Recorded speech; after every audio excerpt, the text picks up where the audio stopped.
Hello, everyone. Thank you so much for joining me today. The idea of today's class is to teach you how to use PhotoPills. We're going to see two ways of planning that I like to cover. The first way of planning is when you are in the field. And the second way of planning that we'll see today is how you plan your shots when you are at home. So basically, today is a pretty intense class on PhotoPills. So feel free to ask me any question, any thing that you like to know about the app or anything business related or anything related to PhotoPills. You can just type your questions in the chat. And here I have with me today Jessica Rojas, as always, helping me with your questions. She will be helping you with questions that you have in the chat. And also she will be sending me your questions. So without further ado, let's get started. So I'm gonna share the PhotoPills screen here. Let me know in the chat if you see now the PhotoPills screen is the pills menu. Let me know in the chat if you see it. Let's make sure that this live broadcast goes well. Okay, why we created PhotoPills? Well, we created PhotoPills basically to help you guys imagine photos, different compositions with the sun, the moon, the Milky Way, to plan the shots. And planning means to find the right shooting spot and the right shooting date and time. The photo that you imagine actually happens. So you can go and capture it. And as I said, you have two ways of planning. You can plan where you're in the field. Imagine that you're there waiting for the sun to rise and you want to figure out where the sun will be rising. But you can also plan your shots from home. This is how we plan all our expeditions around the world. We imagine photos in Namibia, for example. We plan them with PhotoPills and then we travel to catch them, which is pretty fun. Okay, but first things first, as always, if you wish to learn how to use PhotoPills, as I always say, it is key that you set a goal. You need to decide the photo you want to capture first. You can start, planning easy shots like, photographing the next sunrise next weekend, or a sunset next Sunday, or the next full moon, or the Milky Way. You need to decide what you want to photograph, and then you can go to the Academy section of the app or in our website here. And if you tap on the how-to articles here, the how-to articles, let me grab here in the where you here in the how-to articles. If you tap there, you'll access our Academy guides and all the guides that we have about photography in general. And here, for example, if you want to photograph the Milky Way, you go to the Milky Way guide. You want to photograph meteor showers, you go to the meteor shower guide. You want to photograph the moon, you go to the moon photography guide. And here, each guide will guide you, will tell you all you need to get your shots of the moon, the Milky Way, or anything you want.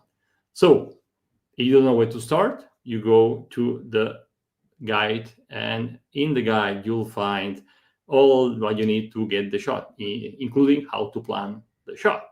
Okay, let's go back to PhotoPills.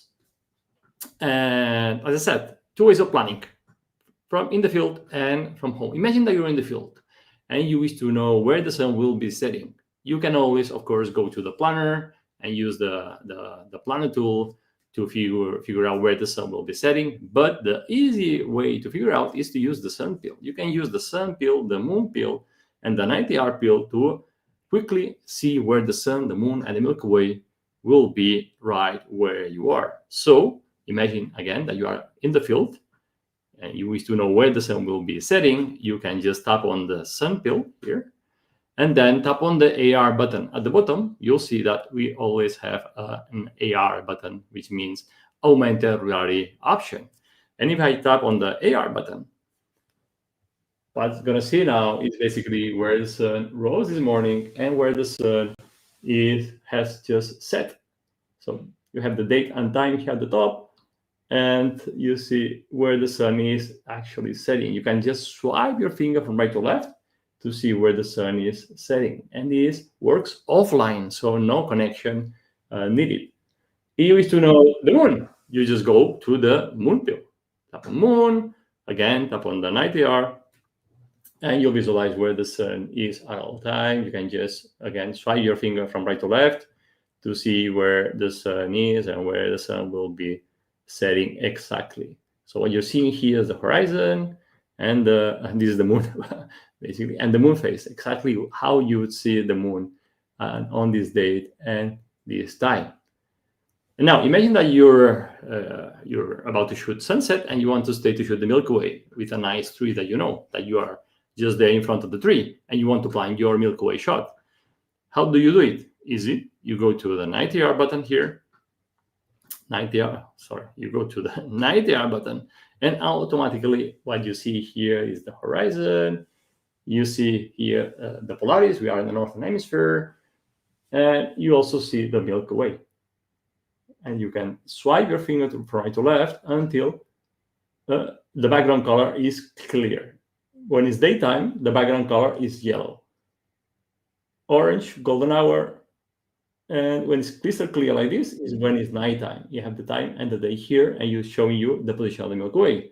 So once you know the time and the position of the Milky Way, you can choose your shooting spot based on the composition you want. You know that in November, the galactic center, it is not visible. The galactic center is this yellow dot here. It is below the horizon. So you cannot photograph it from November till February. But you can still photograph the winter Milky Way, which is something that I recommend you to do. It's very fun, super cool. And you can just, with the AR, you can quickly visualize that in the position I am here in my room, I can get this Milky Way arching above my landscape. And if I can just walk around and place my tree, for example, my subject, under the arch of the Milky Way. And by the way, this is the Polaris. So if you want to shoot the star trails, the AR view is also showing you the star trails pattern you'll get based on the direction you're shooting. If you frame in the Polaris, you're going to capture the circumpolar image. So the stars will appear to rotate around the Polaris. And if you frame east or west, what you'll see is the celestial equator is where the stars appear to travel in straight line in this thick blue line. And on both sides of the Milky Way, on both sides of the celestial equator, the stars diverge away from the equator. It's a very nice pattern. And if you frame south, you're going to get the stars describing arches above the landscape, which is pretty cool. So again, if you want to plan a star trail shot, if you want to plan a Milky Way shot when you're in the field for that specific night, all you have to do is to go to the night AR pill, tap on the night AR, swipe until you get the Milky Way in the position you want, and you have the date and time here at the top. So you know the exact time the Milky Way is going to be there. So now you can just walk around and place the subject right where you want compared to the Milky Way, or the Polaris, or the celestial equator, or anything you want. That simple. Okay, this is one easy way how to plan your shots when you are in the field. Let me know if you have any comments, any questions about this topic. Again, these tools work offline, and all you have to do is to tap on the AR button to visualize what will happen. Of course, one tip here I want to share with you, it's super important to calibrate the augmented reality views when you're using them. So the way I use them is basically I always calibrate the AR view just to make sure that what I am seeing through the phone matches what will happen in the reality. So, and to calibrate the augmented reality views, you need to have the sun or the moon above the horizon. So basically, when you're scouting or planning during daytime, is when you can just use the AR views and calibrate. For example, if you're in the field and you want to know exactly where the Milky Way is going to be for tonight, and we have the sun above the horizon, you can always go to the night AR pill, tap on the tap on the night AR pill, swipe your finger on the screen to change the time until you get the Milky Way where you want. And now to make sure that the Milky Way is going to be in the direction I'm seeing here through the phone, I need to calibrate the AR view. So how do you calibrate? Well, you tap on the visual calibration button at the bottom. And now what happens is that it's showing you where the sun is. This is the picture of the sun, and it should be on the real sun. In this case, it's because here in Spain, the sun has already set. I cannot calibrate with the sun because the sun has already set. But maybe if I look for the moon, where is the moon? Where's the moon? The moon is also under the horizon, so I cannot calibrate with the moon. And this is an example why you need to apply your shots when you're in the field during daytime, because you have the sun picture, you have the real sun and above the horizon, and you can just drag your screen and place the picture of the sun or the moon on the real sun. And when it's done, you just tap on confirm calibration, and now you make sure that the augmented reality will show you the reality, what will happen in the future. Another important tip, every time you go out, the sun, moon, or night AR pill, you need to calibrate again when you're using it again. Why we force you to calibrate each time you're entering one of these pills? It's because the magnetic fields that affect the compass of your phone changes. They change all the time. So it doesn't make any sense to really save the offset on the compass, because it's easier just to calibrate each time, because calibrating is as easy as tapping on the visual calibration option at the bottom and then just dragging your finger on the screen to place the sun on the real sun, and then tap on confirm calibration at the bottom, and that's it. You calibrate in seconds. So it's much better to calibrate every time than to save something that will change and probably drive you to make errors or mistakes in your planning.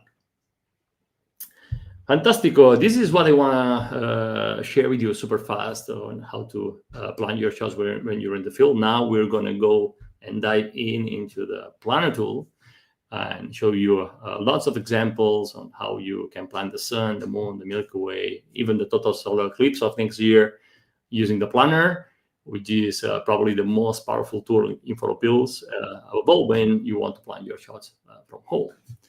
I see that here Jessica is sending me lots of questions. Let me see if I can answer you some of the questions. Okay, I see a few questions here, but none. Okay, I have a question on the AR view here, so I'm gonna answer it. It's from Kara. When I go to the AR view, my display keeps moving, so I cannot point the exact moon or sun. Why is this case? Why is moving? Maybe it's because you're using a metallic case, or a case that has metal parts on your phone, and you know that metal or magnets will affect the compass of your phone, and this drives your phone crazy and the compass crazy of your phone. That's why we don't know where north is. This is the reason that you're seeing the AR view spinning like that. So never use cases with metallic parts or magnets, because of course a magnet is a magnetic field and will influence the compass. Perfect. Another question about the AR. Let's see. Can I use the AR for location where I'm not currently? You can use it. I use it all the time, just to understand, even with the planner, to understand more or less where the Milky Way is going to be, for example, in Socotra or in Namibia, even from here. Basically, you need to imagine that you are there and you're going to see exactly how the Milky Way will look in the sky. Perfect. I'm going to share the screen again and go to the planner, which is probably the tool that it is more complicated to use. But I hope after the class today, you'll get the sense, and you'll start to understand how to use it at your advantage. because once you know and practice, once you know what I'm going to share with you today, and you practice a little bit, you'll see that using the planner becomes much easier. And that's my goal of today, to give you tips and hints, and so you see me using the planner, so you start using it too, which is the main goal of PhotoPills, right? To help you plan your shots. Okay, perfect. Okay, to use the planner, basically, first thing you need to tap on planner here at the top. Perfect. And yeah, the planner, as you see, is a map-based planning tool. And you see that we have a map here. Perfect. We have a map. We have the time bar, which is this colorful bar here at the bottom that will help me, change the time. And above the map, we have panels, information panels. At the moment, I have the sun and moon rise and set information panels. And on the map, I have a red pin. This red pin represents the shooting spot. So basically, what we'll have to do is to, based on the position of the sun, the moon, the Milky Way, choose the shooting spot. So move this red pin and change the date and time until we get the photo we want. So the first thing you need to do when you plan a shot, actually to plan a shot, you only need to do 3 things, basically. One is learn how to move the red pin, this red pin here. Learn how to change the time using the time bar, this colorful bar I'm changing here is the time bar. And then understand the position of the sun, the moon, the Milky Way, based on the information on the map and the lines that will appear on the map, and also the information on the top panels. Okay. So how do you move the red pin? Well, you can move it in many different ways. You can just drag and drop it. Do a long press on the pin and you can just drag and drop it. As always, I have the red pin in Menorca, our beautiful island.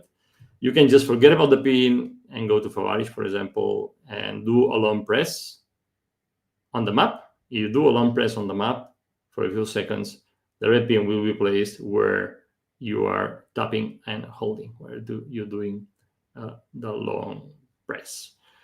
Perfect. Another way to move the red pin, which is super important, is to use the load button.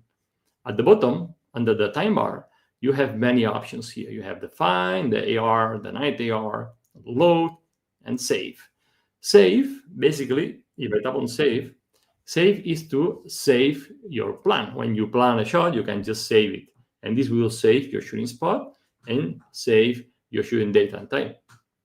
Or you can also save the position of the red pin as a point of interest. For example, if you find a nice tree or a formation, you can place a red pin on that tree, on that rock formation, and tap on save, point of interest, and add a category, and you can just save that point of interest to plan a shot later.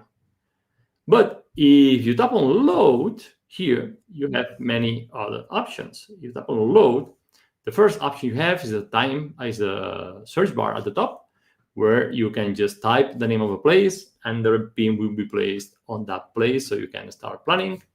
You can also load a plan.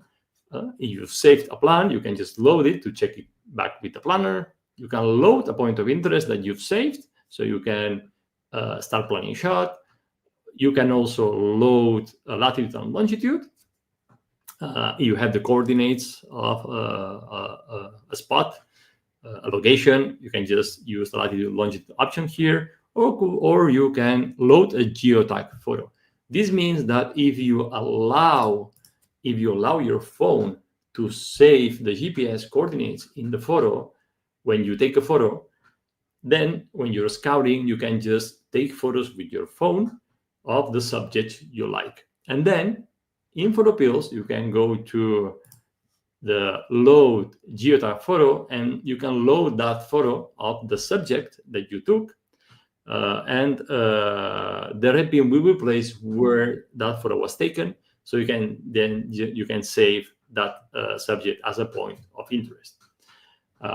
So, for example, if I tap on the search address and I type on Danjil, which is a nice location, in Menorca, the red pin is placed here in the address where I have spawned and Jill, which is basically here. If I tap on load and tap, for example, New York, you see that the red pin will be placed in New York, and I can start planning my shots in New York. A trick: how can you get the red pin to the previous position? Well, on the map, you have two buttons. You have the plus button and the layers button. Tap on the plus button, and here you have many options, but one of the options is the undo and redo buttons. That this will allow you to recover previous positions of the red pin. Now, if I tap on the undo option a few times, you see that I get the red pin right where I had it before. And notice that when I'm using a button from the plus button, it appears on the map too. So you can use it and tap it a few times if you want. How do you delete this button here? You can just do a long press on the button and then you drag it to the plus. So I'm going to do it again. Do a long press on the button and drag it to the plus. Perfect. Well, I have the red pin now. Okay, have it back in the center of Menorca. But there are many other options hidden on the plus button that I want to share with you today. So I'll tap on the plus. And a very important button is the first one here. The one has the pin with an arrowhead. The one from the left, super important. If I tap it, you see what happens. The red pin is placed in Madrid, is where I am right now. So if you want to place the red pin where you are, at that moment, you tap on the plus button and you tap on the GPS button, which is the first one from the left. Perfect. More options here. Then the second button is also cool. There is this red pin with the X. If I tap it, what happens is that the red pin lifts and a white X appears on the map.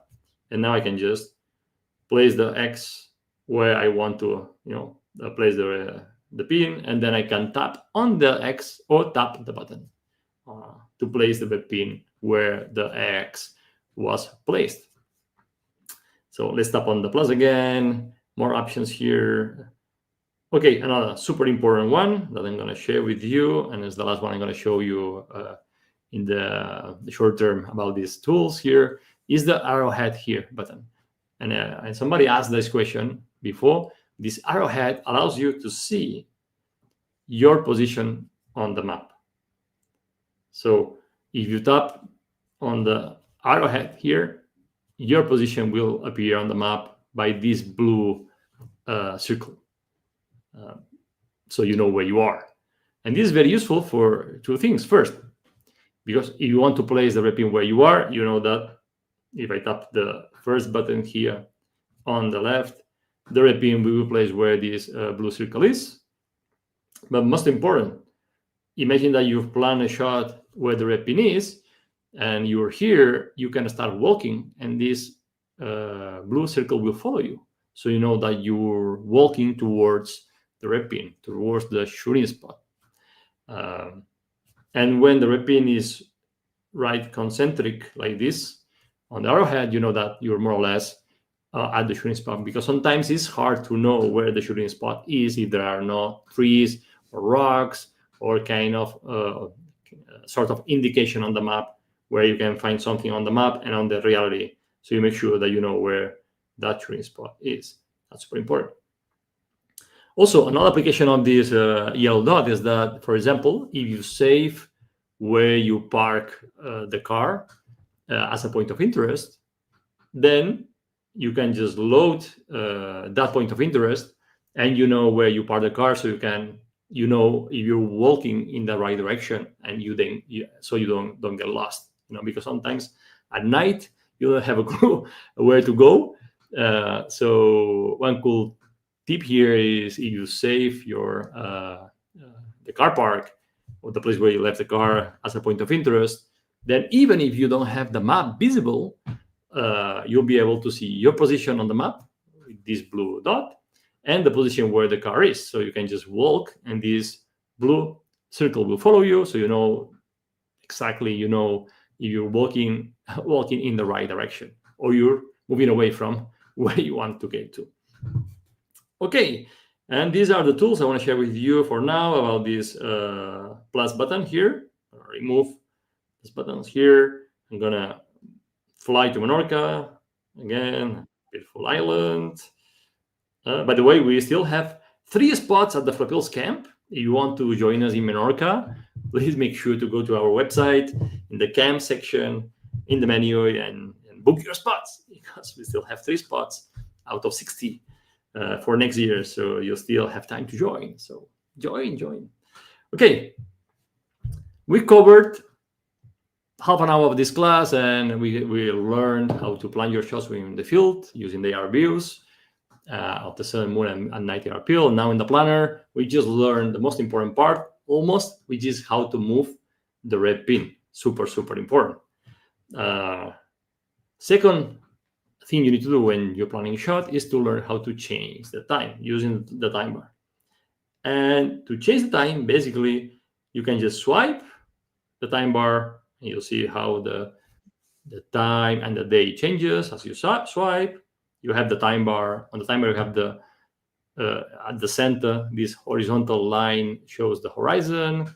The colors, the blue dark is nighttime, the light blue is daytime, and you have the golden hour, blue hour, and twilights here. Then you also have the path of the sun and the moon. So you have a clearly understanding when the sun or the moon are above or below the horizon, and also if it's daytime or nighttime. Super clear. If you tap once on the time bar at the center, you tap once like this, you open this menu where you can set the date and time. And here, a very important tip, make sure that you have the time zone set to auto detect, which is key.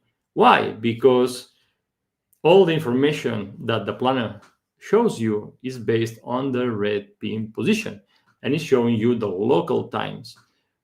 So you know exactly what time that shot will occur in local time. So if I move the red pin to the US, then the time zone automatically updates. You have the time here, and next to the time you have the time zone, and it automatically updates. So you only see real times. I'm going to do it again. I'm going to go back to Menorca. I'm going to place the red pin on the island, and here you see that now the time zone is GMT +1, which is the current time zone now here in Menorca. So if you tap once on the time bar, very important, make sure that you have the auto detect time zone.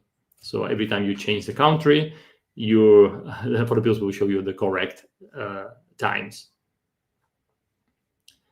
More tricks about the time bar. If you double tap the center, the time will be set to today and now. And today is November 12th, 2025 at 7:28 p.m. right now, almost 28 minutes into this class. It's pretty cool. Time flies, my God. Again, double tap is to set the day to today and now. Super useful because many times you will want to plan something that's happening today, and you can just double tap the center of the time bar and you set the day to today. Now, another very important tip is if you do a long press on the time bar, you see that there is the time bar makes like this kind of zoom, and this is because now I can change the time more accurately, slower. This will allow you to quickly or fine-tune your plan. You can just move the time slower, and you can easily see where the sun, the moon, and the Milky Way will be by the minute, by the way. If you do a long press on the time bar, again, well, the time bar goes back to 24 hours range, and now you change the time very, very fast. Perfect. These are the main tips on how to use the time bar. Now let's start planning shots. And to plan shots, I have the red pin in Menorca, which is the first step. You need to place the red pin in the area you want to start planning shots. And then you need to decide what you want to plan. And let's start planning, for example, a nice sunset or sunrise shot for next Saturday, for example. How I would plan a nice sunset and sunrise shot in Menorca for next Saturday?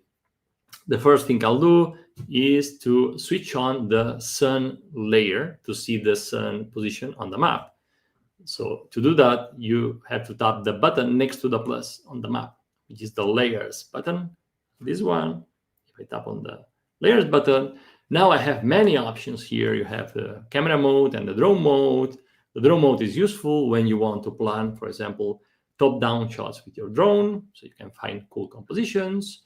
Then you can change the type, the map type. You have many map types. I'm going to leave it to the Google Hybrid. Then you have map tools. We'll see how to use these map tools. The most important ones are the field of view map tool and the depth of field map tool, FOV and DOF. But now I'm going to be focusing on map layers. So to switch on the sun information on the map, I need to tap on the cross eye icon next to the sun layer, like this. Now I have the sun layer on. If I tap on the sun layer, I can change the settings. I like to use the standard, which is the one that shows me the directions where the sun is at all time. And as options, always use the show real azimuth lines, because this way PhotoPills will take into account the curvature of Earth in your calculations. And this, above all, is very important when you're doing these long distance shots of the sun and the moon. And also make sure that you have the show sun size on the map, because this way you'll be able to visualize how big the sun is on the map.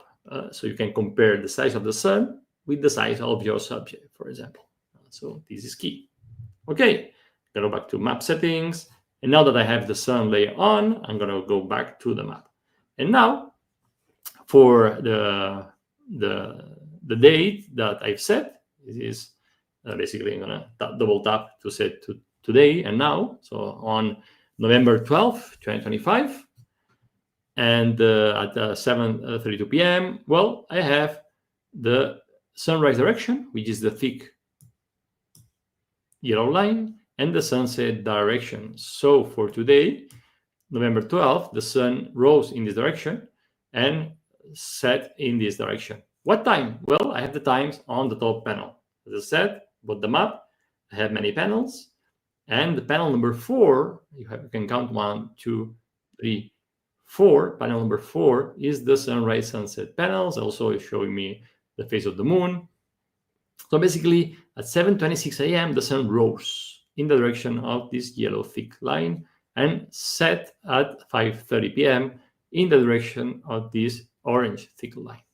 So if I change the time, going backwards, the thin yellow line that you see now that changes from yellow to orange is telling me where the sun is at all times. So at sunrise, it is in the direction of the thick yellow line, and at sunset, it is in the direction of the thick orange line. So you know where the sun is at all time. Perfect. And this is key. Understanding these lines on the map will allow you to understand where the sun is at all time, so you can choose your shooting spot. And usually I choose my shooting spots based on the sunrise and sunset directions. But what date? We said to plan, for example, sunset for next Saturday. So what I'll do now is to swipe I'll do double tap on the time bar to set the date to today and now. And now I'll swipe to the left to set the date to Saturday at sunset, more or less like this. So Saturday is November 15th. According to the top panel, the sun is setting at 5:28 p.m. in the direction of this thick orange line. So basically, based on this direction, I need to come up with a cool shooting spot. And here the key is to know a lot of nice and interesting subjects. The more subjects you know, the easier it will be for you to plan shots, because now you can just bring the red pin to each one of these subjects until you find a cool composition or a shot you like. And this is what I'm going to do now, because based on the sunset direction, I clearly see that if I move west, I can go to Kalambosc here in the south and try to find a cool shooting spot to photograph the sunset with the Favarich with the Artruch lighthouse, which is this super nice tall lighthouse that we have. I think it's around 34 meters tall. It's super tall. Okay. If I change the time until I get the sun next to the sunset direction, I can choose my shooting spot. Okay, I think I prefer to shoot it from here, from here. So I can get the sun just in front of my lighthouse, maybe. I know, let me know if you like this composition or where would you place the red pin. But we could also go more south and try to get the sun more low in front of the lighthouse. Or maybe I want to just photograph the sun star with the sun setting right behind the lighthouse. This is basically creative decisions that you need to make. But maybe for the example, I prefer to shoot it from here to have the sun setting just, in front of the lighthouse and not just behind the lighthouse, which is pretty cool.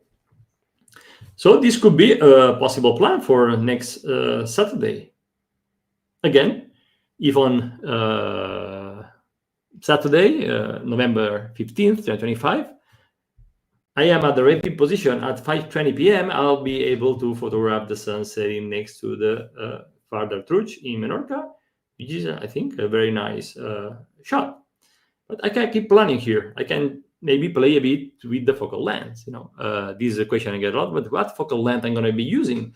Well, once you've planned your shot, now you can go to the layers button here on the map, the layers button, and use the field of view map tool. And the map tools, the FOV, if I tap on it and I select it, and I go back to the map, the FOV, the field of view map tool, allows me to see on the map the field of view based on the camera settings I'm selecting. For example, you have this menu here under the top panel, the camera, focal length, etc. So it allows you to choose your camera, for example. Again, I'm going to just use the full frame camera like the Nikon Z6. Pretty cool. The focal length, in this case, I'm going to go wider, for example, 100 millimeters. Perfect. Now I can start seeing the focal length, on the map. So this will be in the frame. Let me put this a bit down. This will be inside the frame, and this will be outside the frame. So I can just align the field of view with my composition. Maybe 100 is too much for this. I'm going to go to 24, wide angle lens, which is nice. Maybe it's too much, 24. Let's see, 50. Well, you play with the focal length based on the composition you want. For example, 50 millimeters in landscape mode. Here, you can shoot in portrait or landscape. You have the option here on the top panel, and you can decide, the orientation you'll be shooting with the focal length, which is pretty cool. Nice. So I think, I think maybe 20, 50 millimeters gives me this focal length, and maybe, that looks like a nice composition for a wider shot. I could also go more telephoto, say 150, and get less landscape and just focus on the sun and the lighthouse.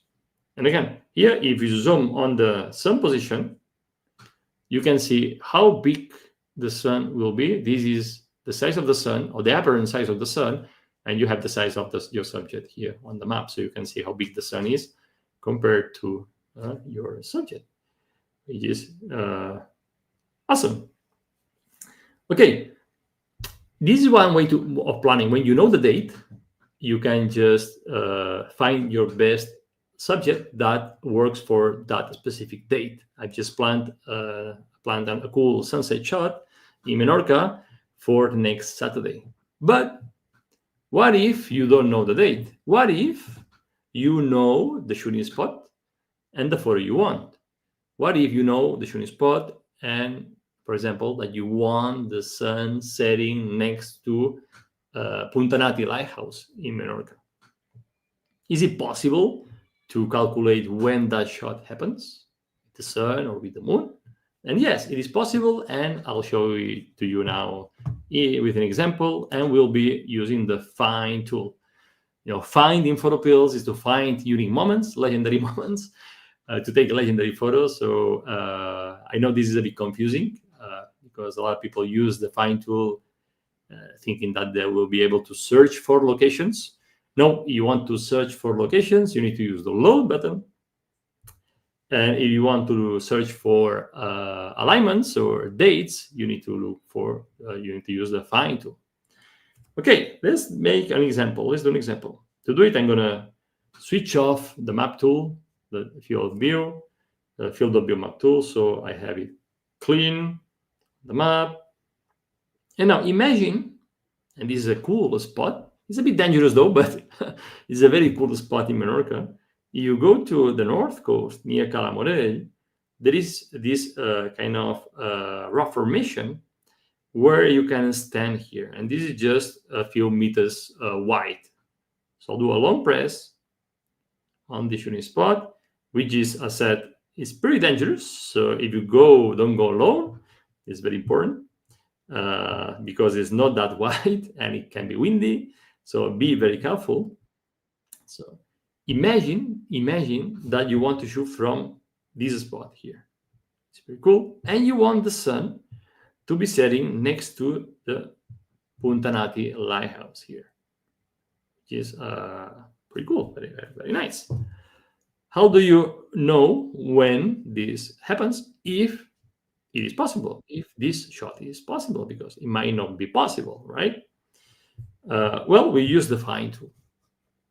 But first, I like using, obviously, on November 15th, the sun is setting here, so the shot is not possible. I need a date where the sun is setting in this direction here. Okay, but before I use the find tool, I'm going to use the black pin. So I'm going to swipe the top panel about the map to the black pin panel. Don't be scared about the black pin is your friend. Listen to me, it is your friend. It is really helpful. So tap on the button on the panel, and a black pin appears on the map. This black pin, and now you'll place it right where you want the sun to be, for example, here. And this is one tip about how to use the black pin panel. Before you switch on the black pin panel, it's better to zoom on the map where you want to place it, and then you just tap on the black pin panel button on the map, and the black pin will appear next to your subject, and now you just drag and drop it, and you place it where you want it to be. For example, I want the sun to be setting in this direction. So I have my shooting spot, which is the red pin position, and I want the sun to be setting close to the lighthouse to get this nice composition.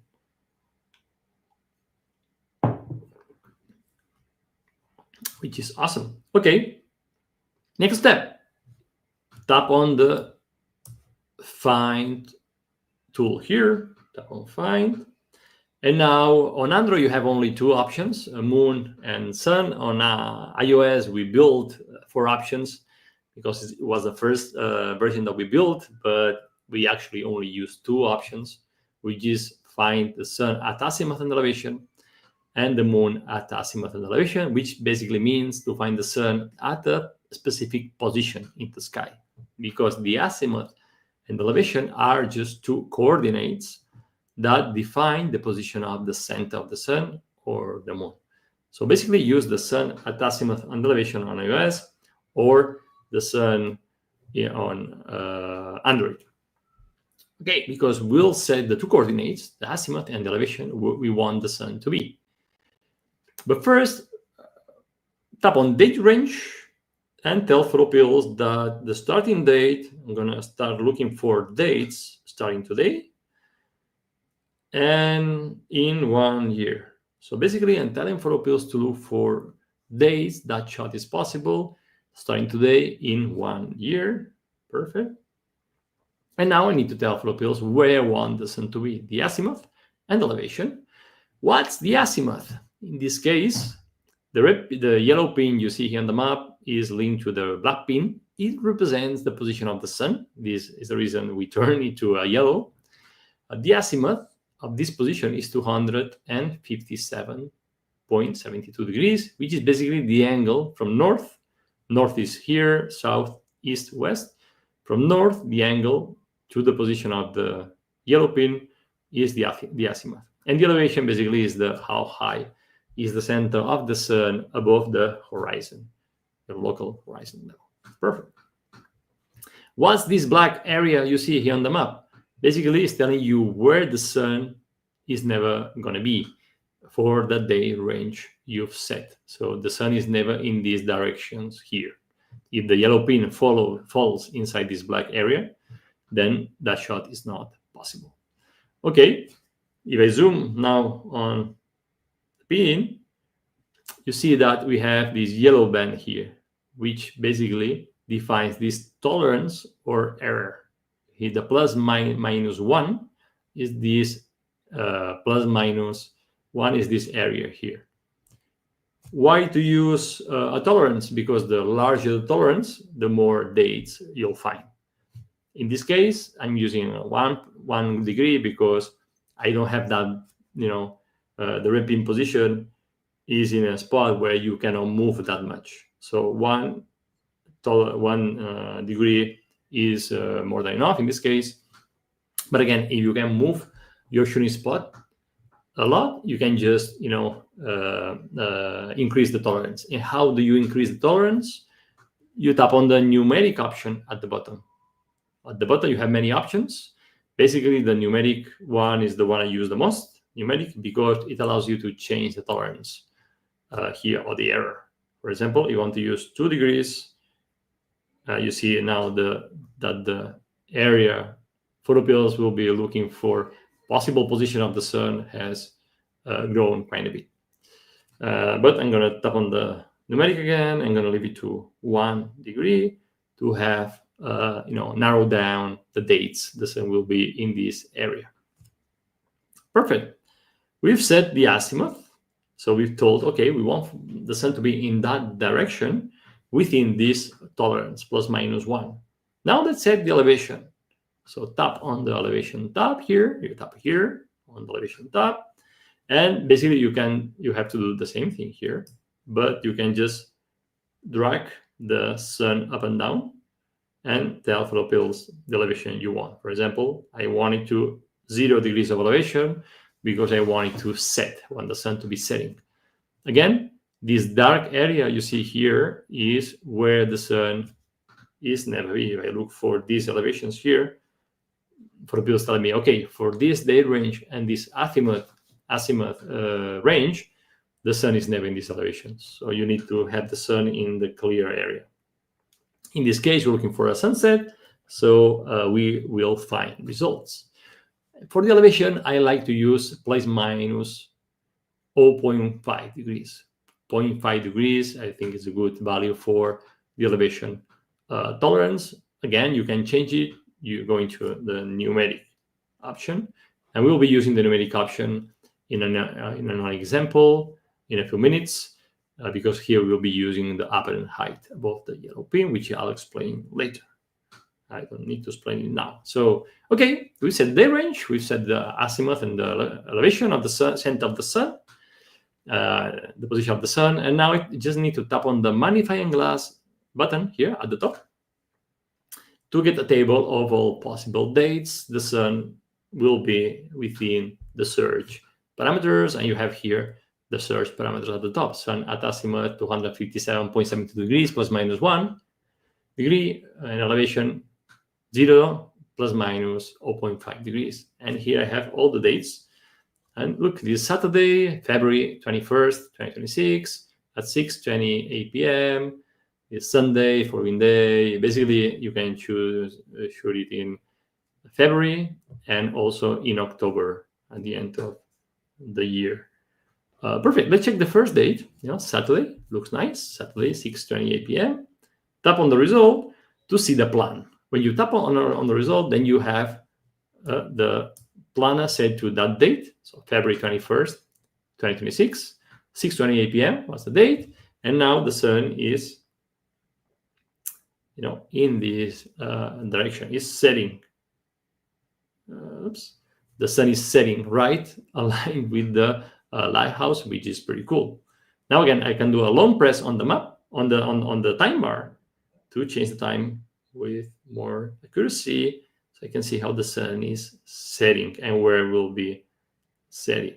It's pretty cool. I can just place the black pin right on the lighthouse and see, on panel number 2, it's giving me the distance between the 2 pins, 3.8 kilometers. The sun height, 1.5 meters from black pin. This is the sun height, the center of the sun height above the terrain where I had the black pin. So 1.1 meters basically is about to disappear. And you see that when the sun disappears above the terrain, behind the terrain, the sun line becomes dashed.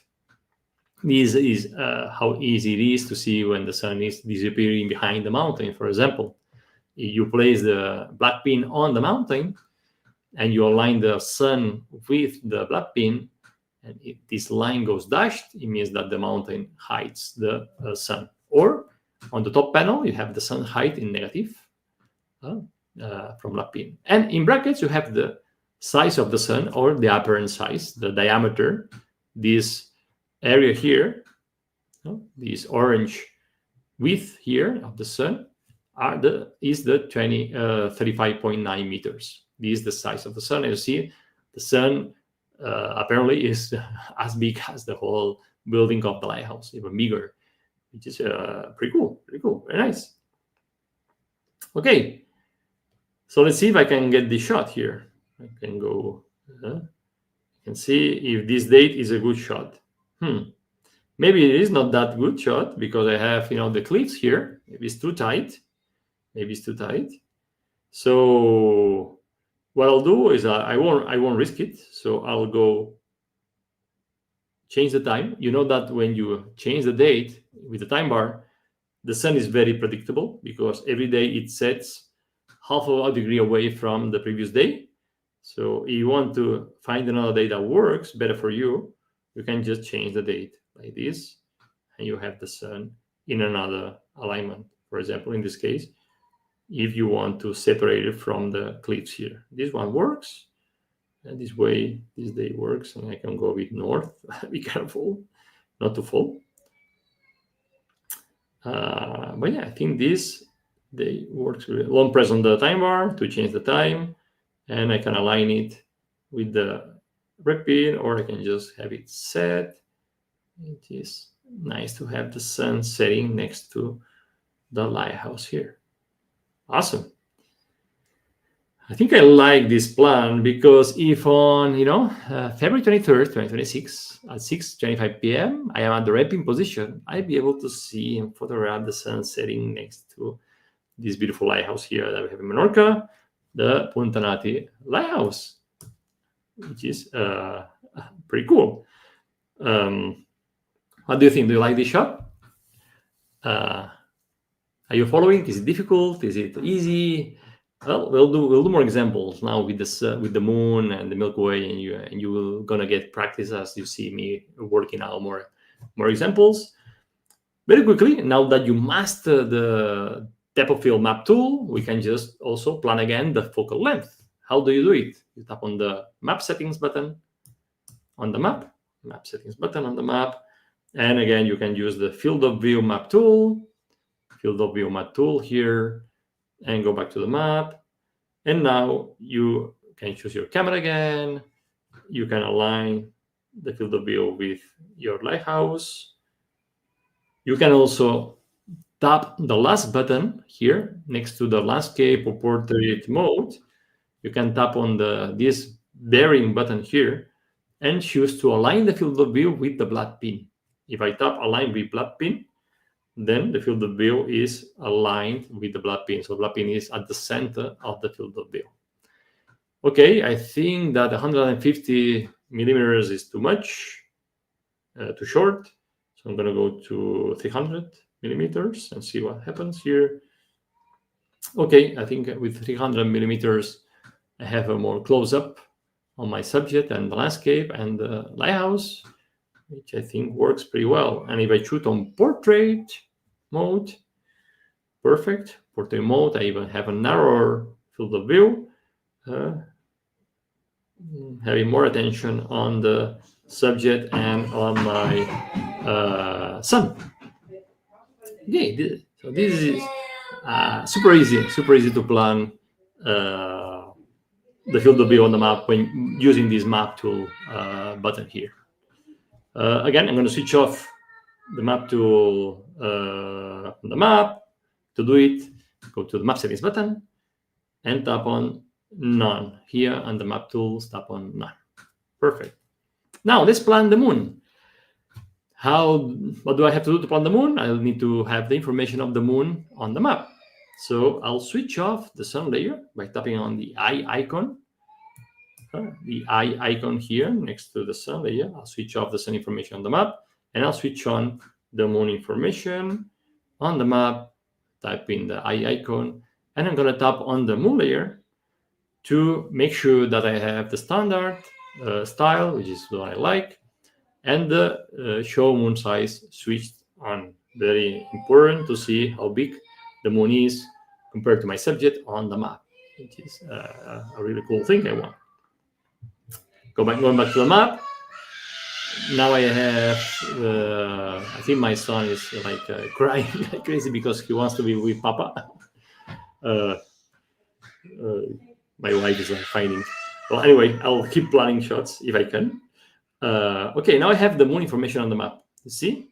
I have the moon information on the map. I have the black pin on the map. So I'm going to tap the button on the top panel to switch off the black pin. Okay? And I'm going to place the red pin in the center of Menorca. And I'm going to swipe the top panel to the left until I'll get to, again, the sun and moon rise and set panel to start planning shots with the moon.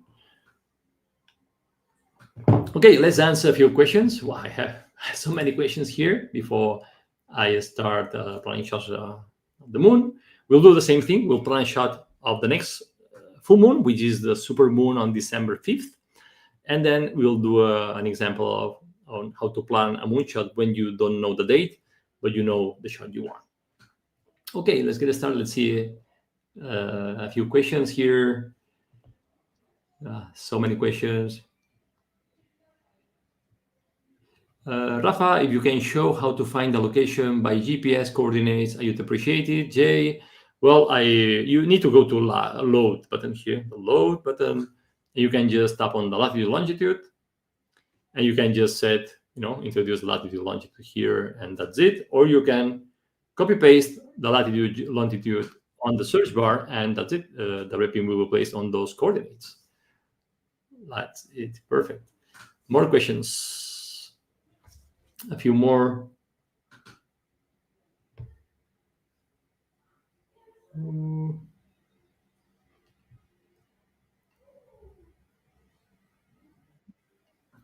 Okay, this is a good one. Rafael, by Catherine. Can you talk about how to plan a shot from a location you have not visited yet? Yes, I'm following the same workflows. In many places in Menorca, I wasn't there, and for our expeditions, we plan shots without being there before sometimes. So basically, you follow the same very steps I'm following here in this class. Basically, what you do is you use the map to understand where the subject is. You need to do your research online, to find cool subjects. Once you find cool subjects, You can always look for cool, images, find images on those subjects, so you understand the surroundings of the subjects, and Google.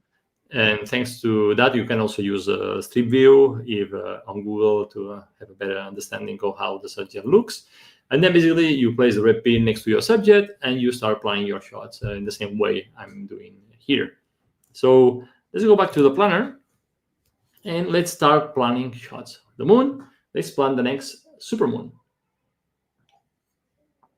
Again, the first step is to place the red pin where you want to be, in the area you'll be planning your shots, in New York or Madrid, Paris, or Menorca in this case. Second step is to set the next full moon date or supermoon date. Imagine that you want to photograph the next supermoon, which is on December 5th. How do you set the date? In PhotoPills, the easiest way to do it is by using the icon on the panel number 4. The moon picture is also a button. So if I do a double tap on the time bar, to set the date to today and now. Today is November 12th, 2025. And then I tap once on the icon, it jumps to the next important moon phase, which is new moon. And new moon occurs on the 20th of November. If I tap again on the icon on the top panel, it jumps to first quarter, which is on November 28th. And if I tap again on the button on the top panel, it jumps to December 5th, which is the supermoon date. And why I know it's a supermoon? Because it has this yellow circumference around it. Supermoons in PhotoPills have this yellow circumference around it. So this is a way to point out that this is a supermoon. Perfect. So I have the red pin in Menorca. I have set the supermoon date using the picture of the moon on the top panel. And then on the map, I have the moonrise and moonset directions. Moonrise is the light blue line, the thick light blue line, and the moonset is the dark thick blue line. And I know that for the supermoon shot, the moon setting at 8:38 a.m. On the top panel, and it is rising at 5:32 p.m. So basically, it's when the moon is rising in this direction, is setting in this direction, and is rising in the direction of the thick yellow, orange, the thick blue line, the light blue one. Perfect. Okay, let's plan the shot. As always, I always plan my shots based on the moon rise and set directions, and based on and you see me planning these shots 1,000 times. But based on the moonrise direction, I have to plan the shot with the Favarich lighthouse. So, again, the more subjects you know, the easier it will be for you to plan your shots, because you need to find a subject that can be aligned with the moon. In this case, I always place the red pin in a position that's far away from my subject, in this case, the Favarich lighthouse, and I place it in a place where I can see my subject and I can see the moon rising, behind my subject or next to my subject. So you know that the moon will be more or less above my subject. Perfect. So basically, this is my initial shooting spot here in this area here. Perfect. I'm gonna do it more north. And now what I'll do is I'll zoom on my subject and I'll place the black pin on the subject. Why the black pin? Because the black pin will help me understand how high is the moon above the terrain level of my subject. I need to understand how high is the moon above my subject and how big the moon is compared to my subject. So again, how do you place the black pin? You zoom on the lighthouse, you go to panel number 2, and you tap on the button on the panel here. The black pin appears on the map over here, and you can just drag and drop it where you want the moon to be. In this case, I want the moon to be maybe next to my subject, not on my subject, and aligned. If you want to have it on your subject, Don't place the black pin at the tip of your subject, because basically what you're seeing here is a projection. It's a photograph, a projection of your subject. Your subject is straight up. So you want to place tell PhotoPills, okay, I want the moon to be aligned with my subject. You need to try to place the black pin where you think your subject, this building, the lighthouse, meets the ground level, more where the base of the subject meets the ground level, more or less here. Because if you place it at the tip, you're actually placing it in front of your subject. But in this case, I wanted to have it next to my subject and at the same height of the lighthouse. The height of the lighthouse is 28 meters. So I'm going to look for a shooting spot and a shooting time. The supermoon will be next to my subject and at a height of 28 meters. How do I do this? Well, this will is simple, using the panel number 2. So what I'll do now is to change the time and align the moon with my black pin. And now I'll read the moon height is 26.9 meters from black pin. This means that the center of the moon is at 26.9 meters from the black pin. And the size is 12.2 meters. So the size of the moon is 12.2 meters. And it's represented on the map by this band here. So it's pretty large moon. It's pretty nice, large moon. Okay, I want the moon to be at 28 meters. So I need to keep changing the time until it's at 20 meters, which is the height of my subject. This means that the center of the moon is at 28 meters above the ground level of the terrain where my subject is. So at the same height as the tip of the lighthouse, which is pretty cool. So basically, this is my shot. I plan it super fast. I love reading the plans when I plan them. You've seen that in my videos. I invite you to do it too, because it's an easy way to understand the plan. So if on December 5th, 2025, so next month, next supermoon, at 5:45 p.m., I am at the wrapping position here in Turtle Beach.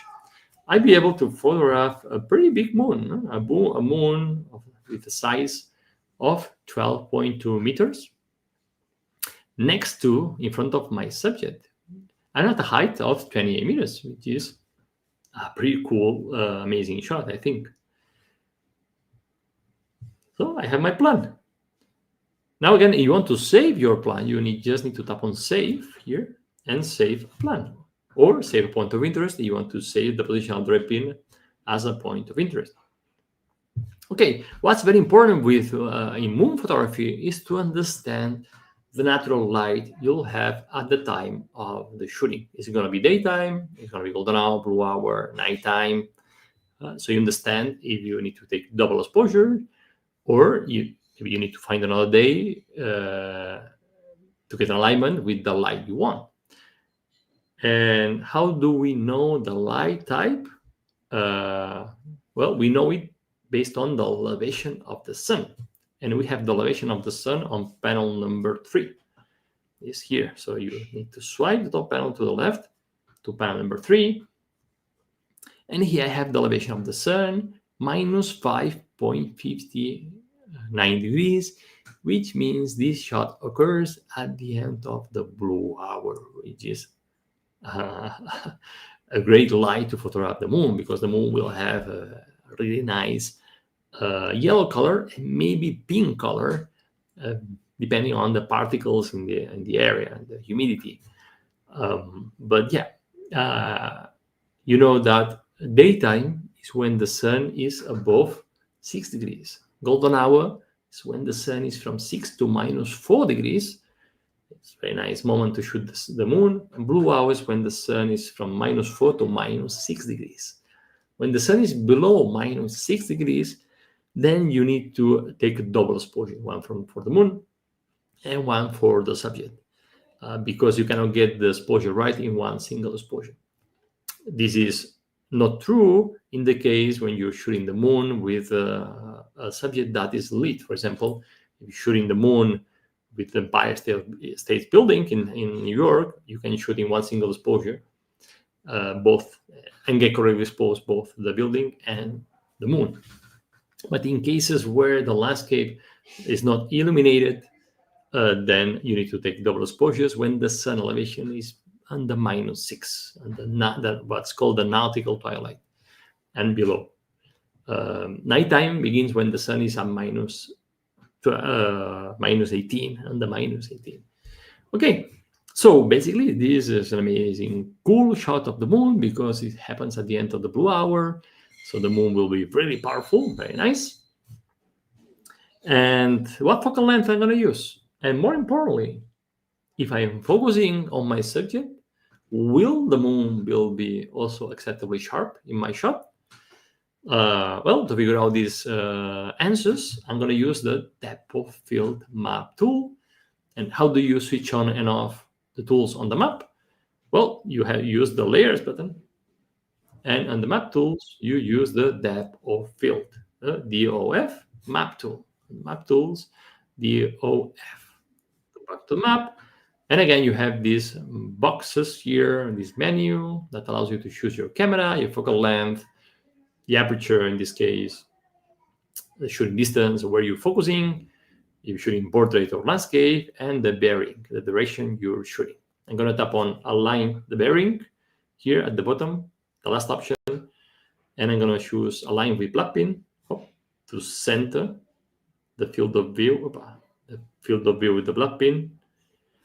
And with the 300 millimeters in a full frame, I'm going to get this framing here, which I think it's not bad at all. This framing is pretty cool. I think in portrait, I think it's good enough, 300. If I go to 400, maybe it's too narrow. Maybe it's too narrow. I don't know. Well, it looks nice too. Well, depends on your taste, of course. I'm going to leave it at 400.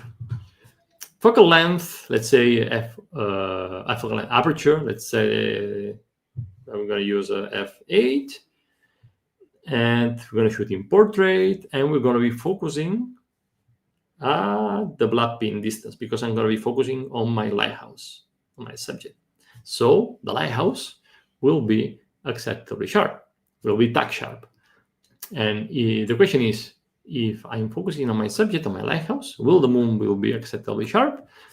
And the quick answer is yes. You know why? Come on, guys, tell me.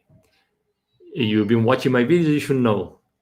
Why do I know that the moon will be acceptably sharp in the shot?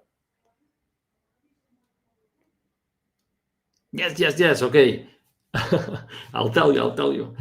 Well, it's because my subject, where I'm focusing, is behind the hyperfocal distance. The hyperfocal distance appears on the map next to this tree icon here.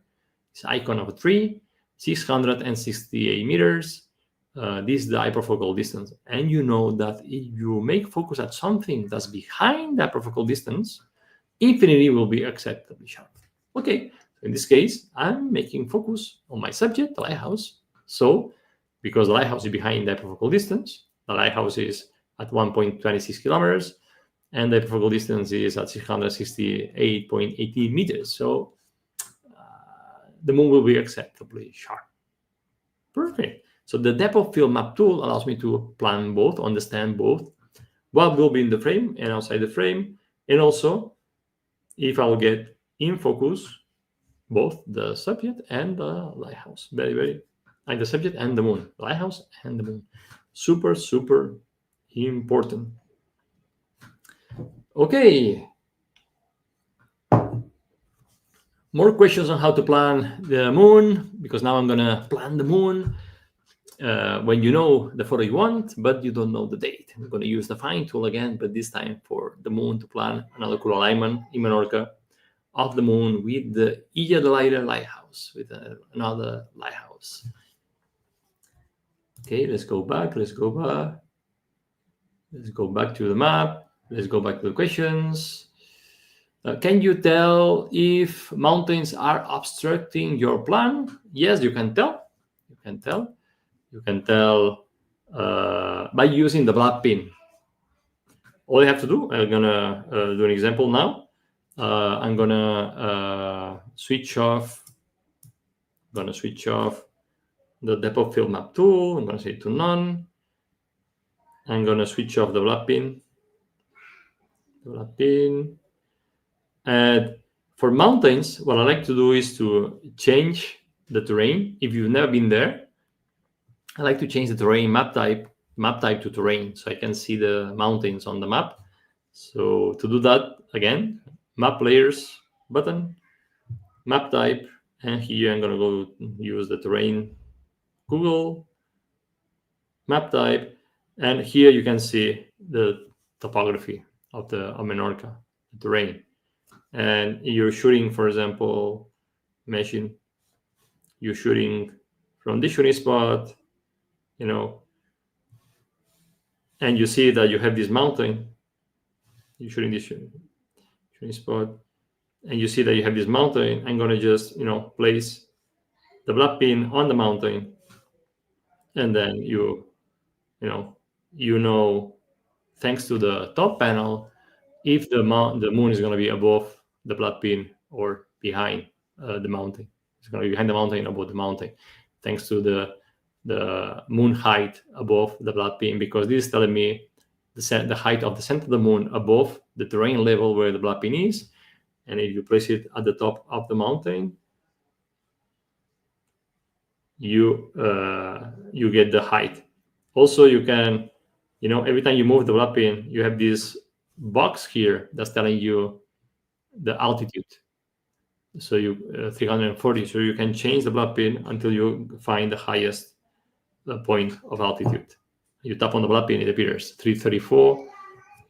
I change it here. 336 is higher. So you're basically playing a little bit, changing a bit the position of the black pin until you find the tip of the mountain. 38. 337. This is how you find, thanks to this map type, you understand the terrain topography, and then you can just, based on the moon alignment you have, you need to place the black pin on the possible mountains that you see or hills that you see, in your moon position path.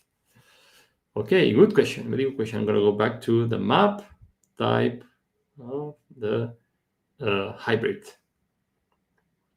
Perfect. I'm going to switch off the black pin again. Tap on the button on the top panel to switch off the black pin. Perfect. Let's see if I have more questions here.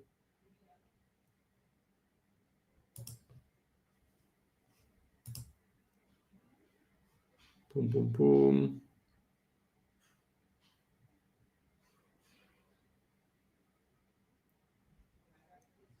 Okay, Jay is asking me, how do you get rid of all the pins and go back to the plane map and start all over? Well, in this case, you need to do what I'm doing right now. You need to switch off the pins manually. There is no magic button to reset.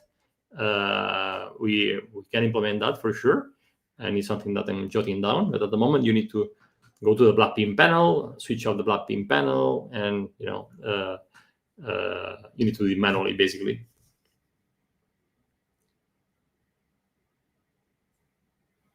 Lisa is asking me if there is a way to save cameras in my profile for quick reuse. Every time you use a camera, we don't have a profile, such a thing as a profile in PhotoPills. But every time you use a camera, if I go to the depth of field map tool, for example, map calculator, you have here the most recently used cameras. So you use your cameras, you'll have them basically appear first in the list. That's a workaround that we came up with. Very good. William, what map type is the easiest to work with, or is this personal? Well, it is personal. Map types, you have many map types. I like to use the hybrid map type because allows me to see better the terrain. You also, the terrain is good. You want to understand better topography of the terrain itself. Okay, let's move on. Let's plan the next moonshot. So imagine that you want to come to Menorca and you found this cool lighthouse here, and you want to you want to photograph the moon with this lighthouse here, but you don't know, you know that you need to be more or less on the coast, you know, more or less here. I could go even here, you know. I could imagine that you go here and say, oh, wait a minute, look at this amazing lighthouse. When the moon will be at the top of this lighthouse, seen from the red pin position, which will be my shooting spot. Is this shot possible? Does it happen? Well, you can figure it out.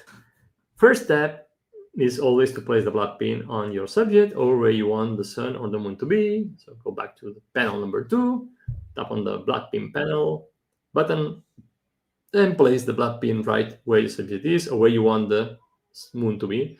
In this case, I want it here, aligned with the lighthouse. And again, I place the black pin where I think the bottom of the lighthouse meets the terrain. Because if I place it here, you're placing it just in front of the lighthouse. So you need to place it right here because, again, what you're seeing here is a projection of the building. The building is a vertical structure. Okay, so my shooting spot is the red pin position. I want the moon to be at the tip of the lighthouse, hence where the black pin is. When this shot happens, when does it happen, and if it happens at all? You know that you need to use the find tool now. You should know that, the same is, we just need to follow the same workflow we follow for the sun, but for the moon. So tap on find and tap on find at moon at azimuth and elevation, which is moon at a coordinate. On Android, tap on moon. And here again, let's set the date range. Date range. For the moon, I like to use 2 years. I'm going to start today, and the end date, I'm going to use 2 years because the moon is not that predictable. The sun is easy to predict. The moon is not that predictable. It's not that easy. Okay. Now I need to tell PhotoPills the position I want the center of the moon, the azimuth and the elevation. The azimuth, again, is already set because the moon pin or the blue pin is linked to the black pin, plus minus 1 degree of error or tolerance. In this case, I'm going to use this small tolerance and see if I can find results. So PhotoPills will look for dates. The moon is in this inside these directions here, these blue directions. And as for the elevation, I'm going to use the numeric button here. Why? Because now I can set manually the apparent height of the center of the moon above the blue pin, which basically, if I type here the 34 meters, which is the height of the lighthouse, I'm telling PhotoPills that I want the center of the moon to be at 34 meters above the terrain. So at the same height as the lighthouse. So 34 meters here. 0.5 degrees is the tolerance I always use. I always use for the elevation. So basically, thanks to the tolerance or the errors, we're drawing a window in the sky.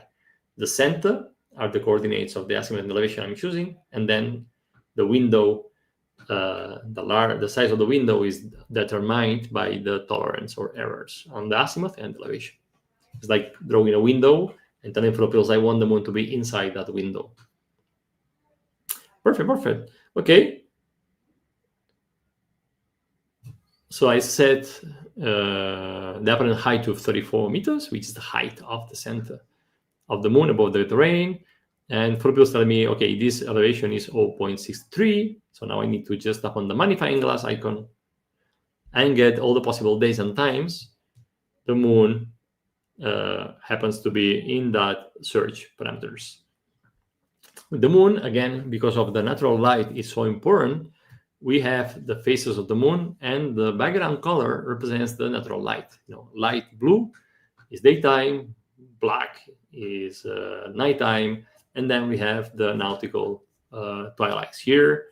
and the orange is golden hour.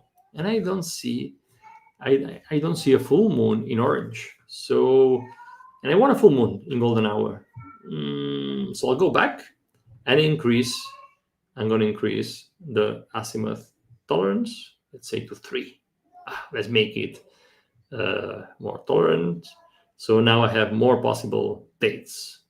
See, now the error is pretty big. Perfect. I'm going to search. And again, now because I have a large tolerance, I can find that on Friday, May the 1st, on 2026, at 8:50 p.m., I have a golden hour shot here of the full moon.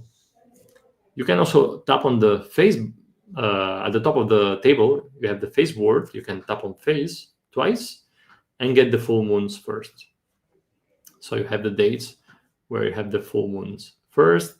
I'm going to check this Friday, May 1st, 2026. Tap on the plan. And I see that, well, in this date, I know that the moon will be, rising next to my subject, but not realigned. Why? Because, because of the tolerance, because of the error I set. It has found me a date, the moon is rising next to my subject, but not really aligned. So now, at least I know that, okay, on that date, I can work out a possible shot. And to do it, I need to move the red pin more north to a spot where the moon rises next to my subject, like this, for example. Because now, if I do a long press on the map, on the time bar to change the time more accurately, you see that from this spot, when the moon is aligned, I have the center, the height, the moon height is 27, but I want it to 24. So I'm going to change a bit more time until I have 34 as the moon height. And now I'll just need to move a bit the red pin position to fine tune my shooting spot to get the alignment I want. See, for example, here, getting this alignment here, I need to go more north, maybe more east to get the alignment. Okay, perfect. Now I have it aligned. Again, every time you move the red pin, the terrain changes, and as you see, and also distance changes. So the moon height has changed already. So I need to change the time again a little bit more until, let's say, 24. Well, the shot occurs at 8:54 p.m. So it's not that bad either. And I have my shot. I have my alignment. So very fast, I found when the moon would align with my lighthouse, which is the shot I wanted. So if on May 1st, 2026, at 8:54 p.m., I am at the red pin position, I'll be able to photograph the full moon aligned with the top of the lighthouse. The size of the moon will be 20.2 meters, which is pretty big. You have the size of the moon on the map, which is nice. The moon height 34, which is the same height of the lighthouse. And again, panel number 3 gives me the height, the elevation of the sun, minus 3.85. It's about to enter the blue hour, which is, I think, it's a very nice shot. It's a fantastic light to photograph the moon. Always double check the natural light you have at the time of the shooting when you're photographing the moon, you're trying to photograph the moon. So again, golden hour is when the sun is from 6 to -4, blue hour from -4 to -6. Okay, and this is how we quickly plan the moon when you don't know the date, but you know the photo you want. Fantastic. Next thing is 1 hour and a half of class already. Let's go. Let's go back to the questions before I plan very quickly the Milky Way. Let's see. I think Jessica has made a poll today. What do you plan the most with PhotoPills? See you guys. Milky Way planning 43%, moon planning 35%, sun 70%, and others 5%. and 117 votes. So yeah, the Milky Way and the moon are the top events you guys like to plan with PhotoPills, which is pretty cool. Nice. One question more here. Let's see. How do I enter an exact elevation to find sun and moon at a elevation? How do you set an exact elevation? Well, I've done it in this example. You just need to tap on find. Cancel, find, go to moon at a certain elevation, go to the elevation tab, and now on numeric option, you can set the exact elevation you want. Plus minus zero, of course, to get more results. But this is how you do it.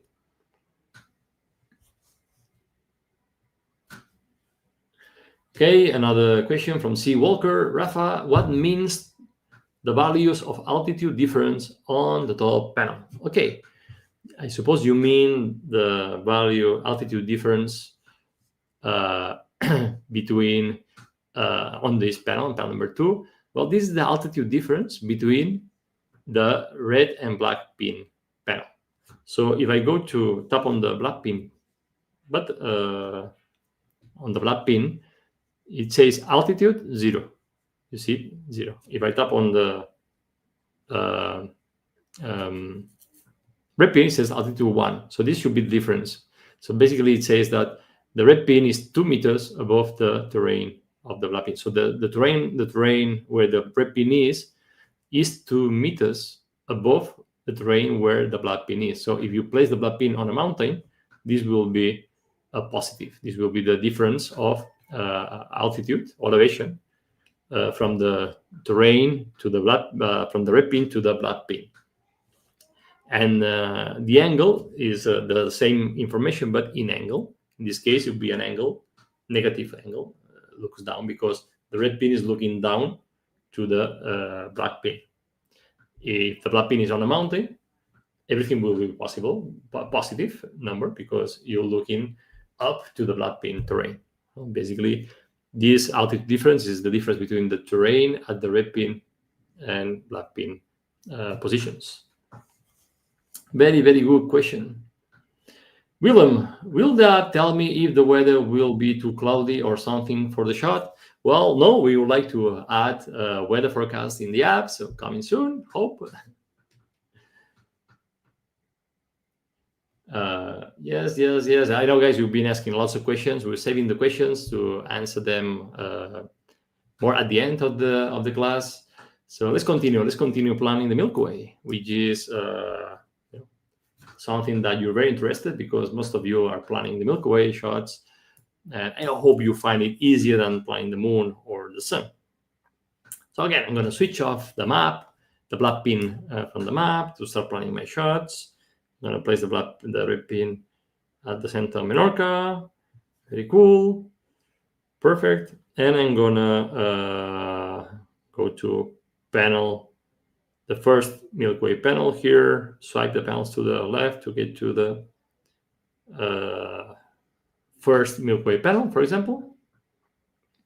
Double tap the center of the time bar to set the date to today and now.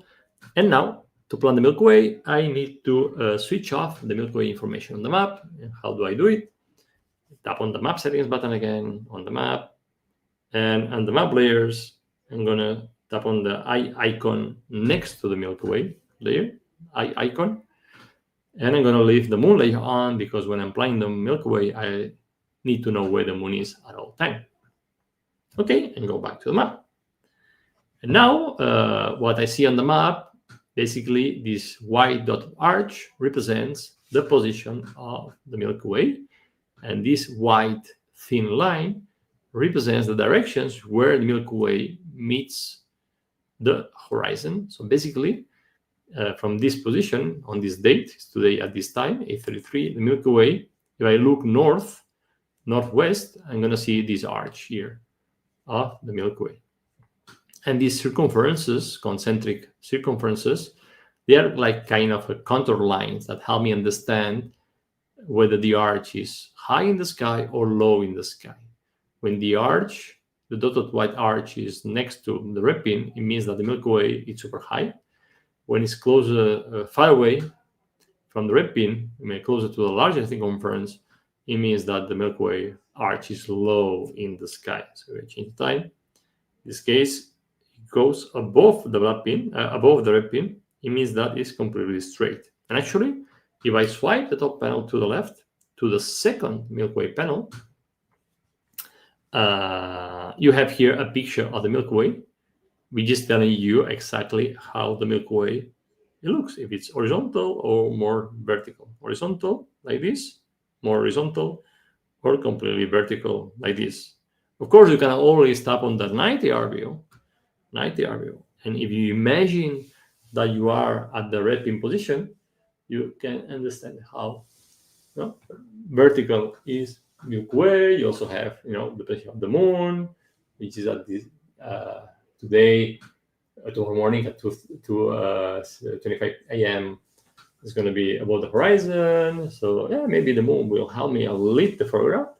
The core of the Milky Way is under the horizon, so in November it's not visible, not really visible, at least at this time, where it's setting very early, and it's very low in the sky.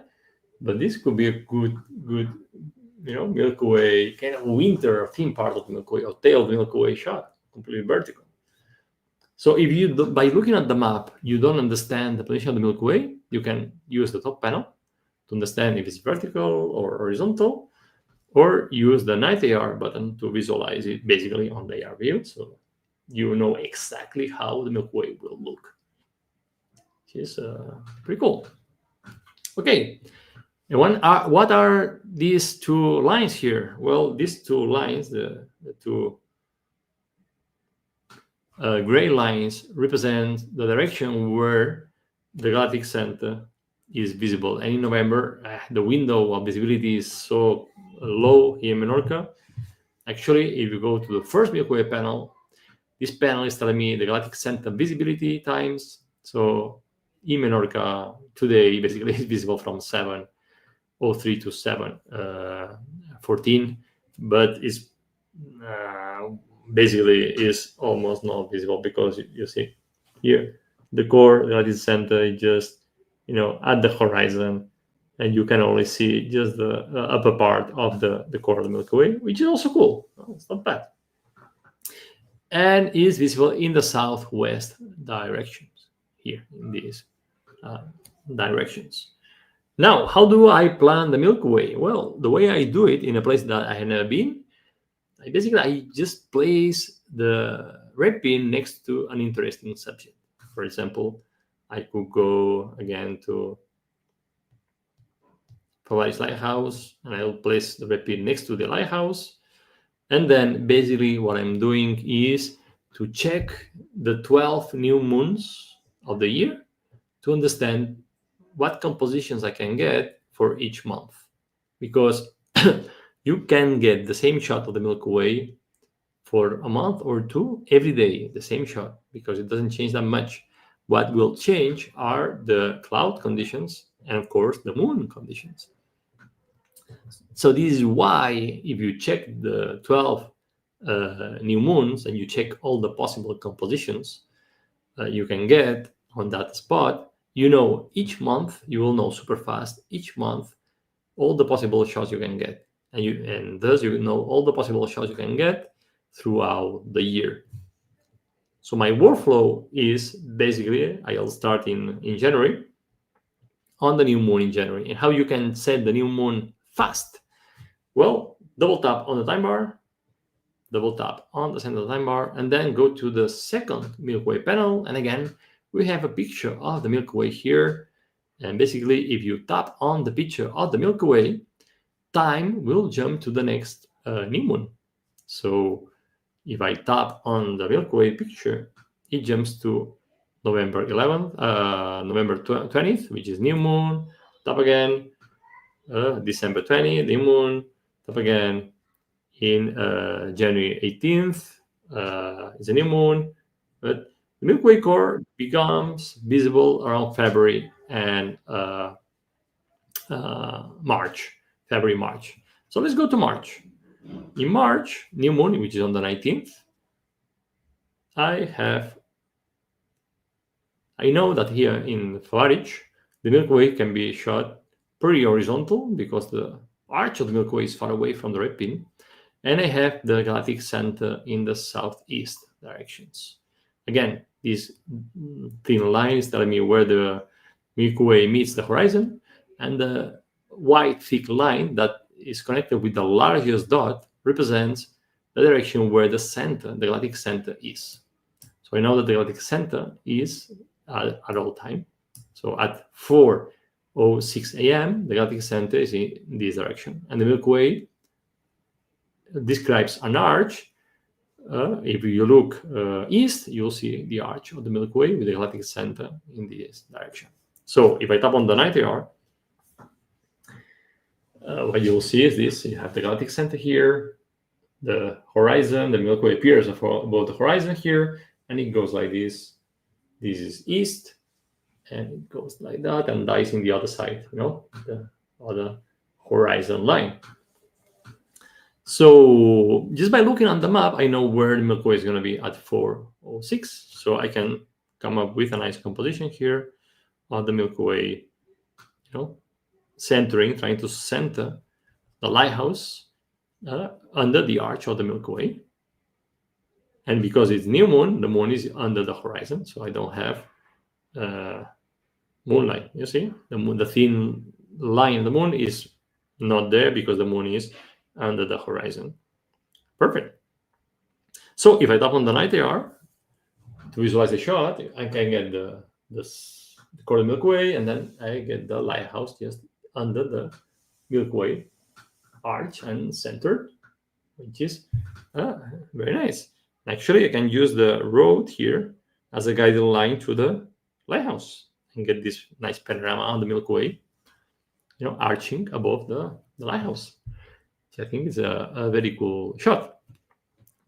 If you want the Milky Way, get a diagonal of the Milky Way with the lighthouse, you need to go to the other side of the lighthouse.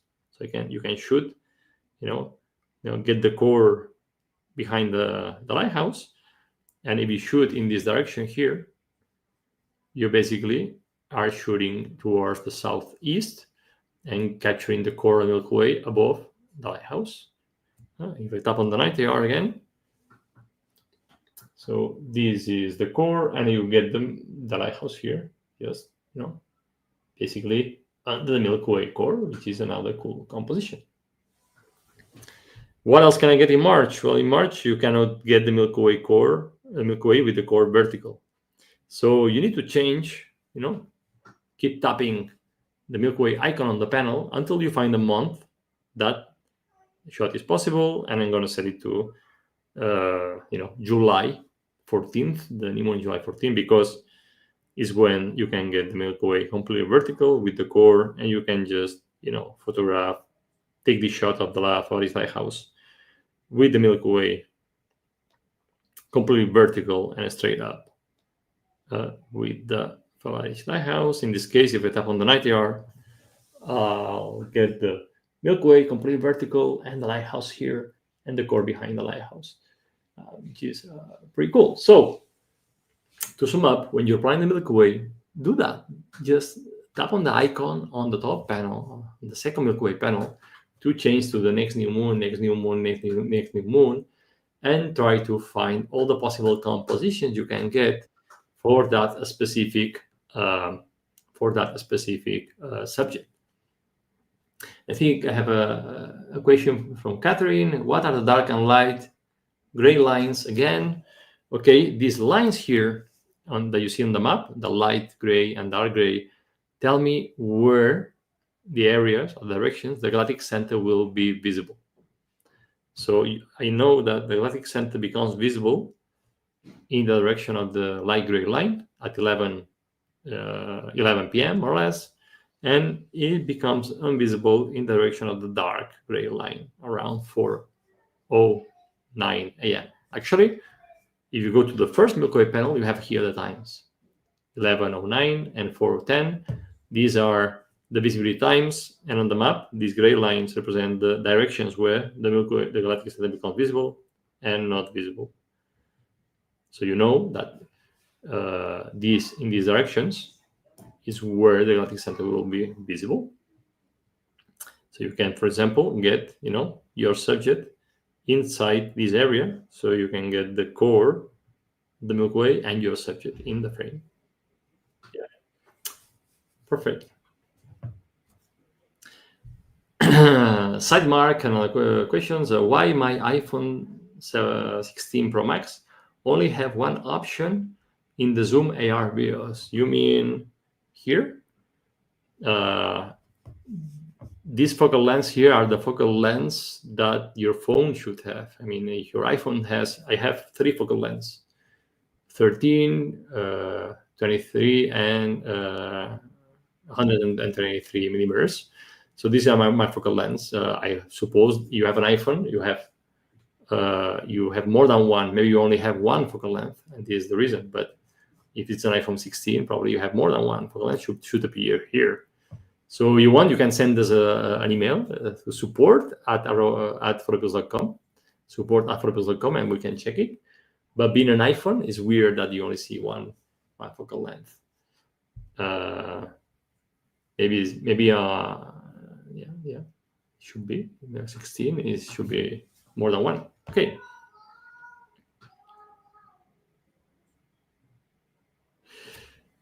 Another question from the AR tool: when you are planning, the air is showing me when you're using the planner.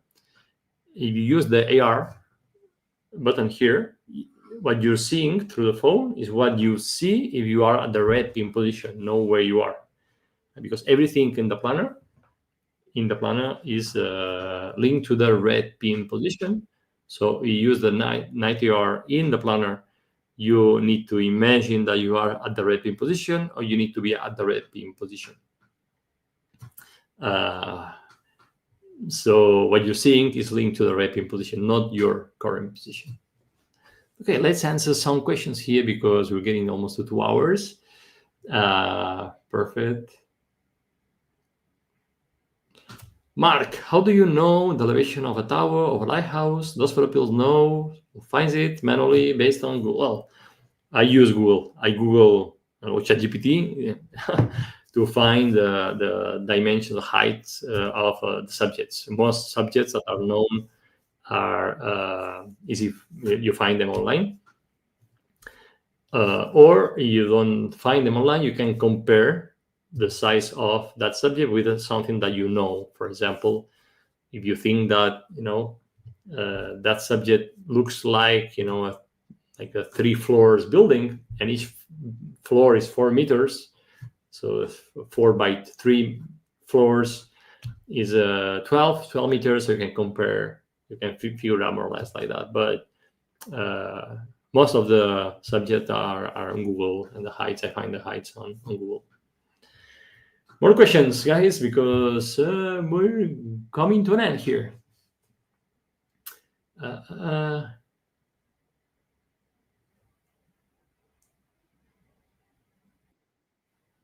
Catherine, I hope, Rafael, you will talk about how to plan the low arch of the Milky Way of a subject. I found the arch to be too high to photograph too often. Well, this is what I've done here. If I go back to my shot in March, let me see if I can get it. I'm gonna go to March 2027. Okay, just tap on the calendar and change it to March. So if you want to, this shot I planned with the arch above. And this is a very good question, because now I can explain you how to use the black pin to know how high the Milky Way will be above the terrain. So imagine that you've planned the shot of the Milky Way with the Milky Way arch. You don't know how high the arch is above the terrain. Of course, you can just use the AR view and visualize it. You can change the time here. Can you visualize the AR view, how high the Milky Way is going to be above the terrain? But if you place the black pin on your subject, I'm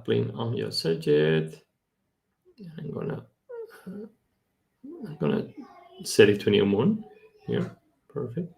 You place the black pin on your subject and you go to panel number 2.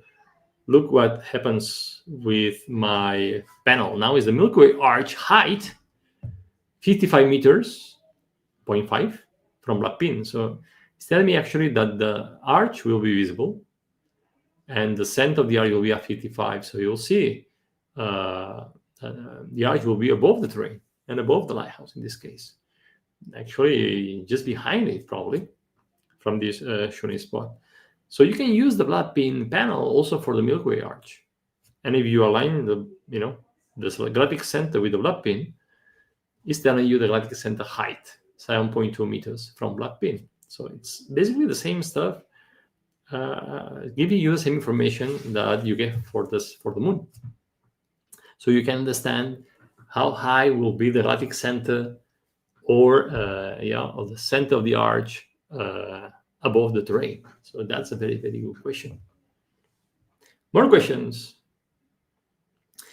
Caroli, Rafa, how do I get a certain size of the moon? Let's say I need the moon to be exactly 30 meters wide for my shot. That's a very good question. 30 meters, I give you a trick. If you multiply the desired size you want, 30 meters, by 100, 30 by 100 is 3,000 meters. So you know that you need to be more or less at 3,000 meters away from your subject to get the moon to look as a 30 meters moon. So multiply the desired size of the moon, in this case 30 meters, by 100, and you'll get 3,000, which is the meters, 3,000 meters, which is the 3 kilometers. If you're 3 kilometers away from your subject, 3,000 meters away from your subject, you're going to get a moon of 30 meters. The same, you have a shooting distance and you divide it by 100, it will give you the size of the moon, more or less the size of the moon you'll get. And there you start planning. You place the red pin at 3,000 meters away from the black pin, and you start finding your shooting spot that will give you that moon size. So yeah, the rule of the thumb and the way to do it super fast is the rule of 100 PhotoPills. Multiply diameter of the moon by 100, you get the shooting distance. That will give you that size of the moon, which is pretty cool. Okay, another question here from C. Walker. Raphael, that series of little blue lines next to the Milky Way icon. Oh yeah, I see it on the top panel. I suppose you mean these blue lines here. Yeah, you mean these blue lines here next to the icon on the top panel. Represents the relative bright of the galaxy center. If yes, they consider the local light pollution. Yeah, no, this is, at the moment, it's only linked to the moon phase. Basically, it's telling you, okay, if this blue energy bar here is completely blue on the top panel, it means that is new moon. As the moon phase grows, the energy bar goes down, and basically it's telling you, okay, be careful because maybe the moon will be out there when you plan your shot. For example, here, in the shot here, which occurs on March 27th, I have the Milky Way, a nice diagonal of the galactic center with the lighthouse, but I have the moon, setting behind me, which is not a bad thing because it will help me lead the foreground. In this case, I have the lighthouse, so that helps me lead the foreground, but you can always use the moon to lead the foreground for you and capture detail and texture in the foreground as well as in the sky. So yeah, good question. This energy bar here, these blue lines on the top panel, just are linked to the moon. So when it's full moon, they are completely empty. So it means that the moon phase is super large. Perfect question. Caroli, do you have an option in PhotoPills to show the curve for 3 kilometers? I don't know what you mean by the curve, Caroli, for 3 kilometers. But yeah, I mean, you can use, I think I know what you mean. if you tap on the map settings button, again, the layers button here, layers, and you use on the map tools, you use the sun map layer, map tool, sun and moon, and done. Here, you can decide to choose the sun or the moon. You can choose the size you want, let's say 30 meters. And then basically on the map, you'll have this, in this case, 3.4 kilometers is, this circumference here is where you need to stand. I'm going to switch off the Milky Way layer so you can see better. So basically, this is where you need to stand to get the moon of that size. You need to stand here.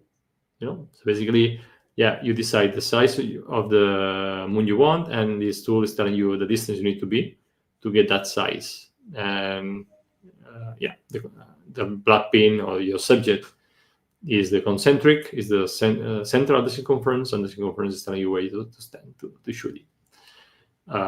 Good question there. Thanks for asking. Tap on map settings button and switch it off to go back to the map.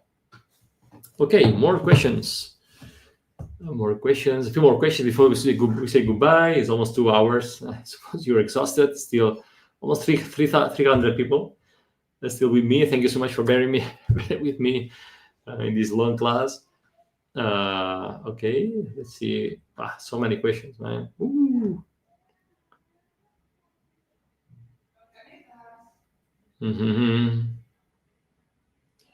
More questions.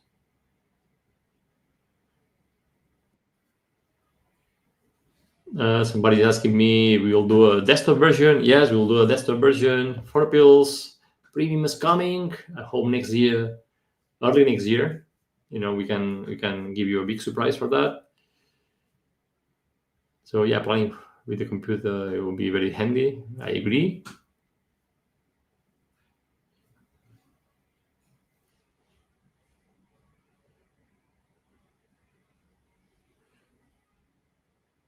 Okay.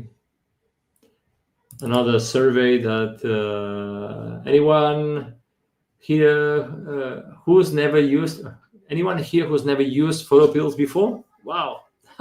61% of people that voted, 350 votes that are here, they were here in this live, they never used PhotoPills before.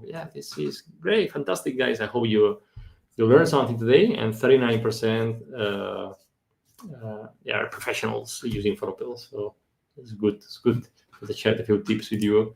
So thanks for joining me again today. It's been great. Antonio Carro, because on my Android phone, which has 3 cameras, I can't zoom in virtual reality. If you're not seeing your cameras of your phone in the augmented reality views, and this might happen on Android phones, you just, these cameras here, the focal length, you just send us an email to support@photopills.com telling us your phone model, so we can check what happens. Because on Android, you guys have different, thousands of different phones, so sometimes it's difficult to have all the cameras there.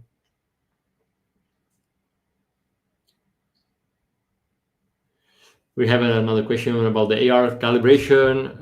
Do you have to calibrate each device, iPad, iPhone, or doesn't transfer to both?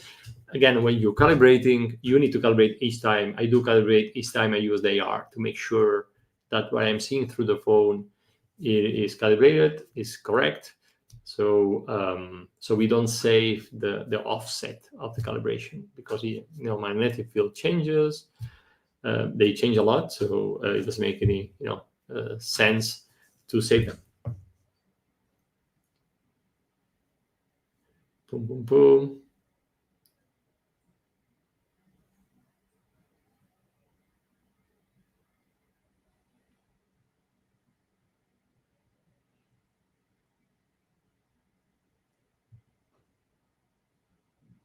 Ragni had a problem here. When I load a new location in the planner, why are the moon and sunrise and set times of my present location and not of the loaded location?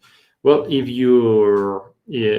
is a very important, very good question. So again, tap on the time bar at the center of the time bar, and make sure they have the auto detect on time zone. So when you change the red pin position, the time zone updates and you see the times in local time, which is what you want, of course. Okay, Gus, how do I choose or show my location on the map? Again, I answered it in this video. So you tap on the plus button on the map, and then on the arrowhead option, and you have your position on the map. I'm in Madrid at the moment, in Spain. Perfect. More questions? Carol is asking, how can I set a point of interest again? Again, if you tap on the load button, point of interest, you can just choose a point of interest, that you've previously saved. For example, Speedscope.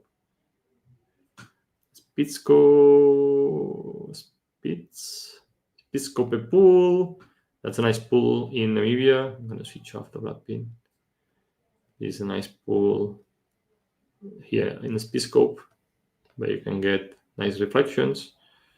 That's a cool spot to shoot in Speedscope in Namibia. Yeah, you just need to tap on the load button at the bottom and then point of interest, and you choose the point of interest you want to set a point of interest. Are tides indicated on the app? Not at the moment, but it's coming.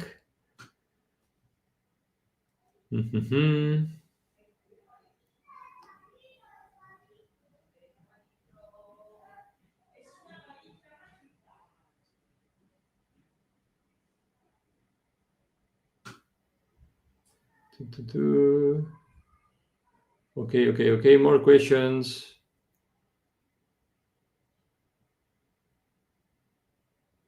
Again,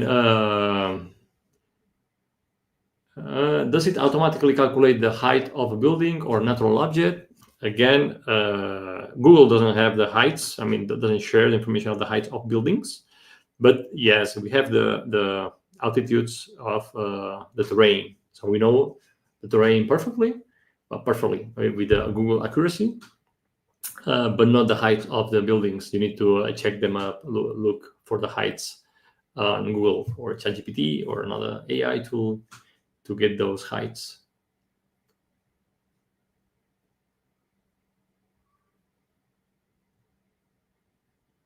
Okay, a question on how do we plan the solar eclipse next August?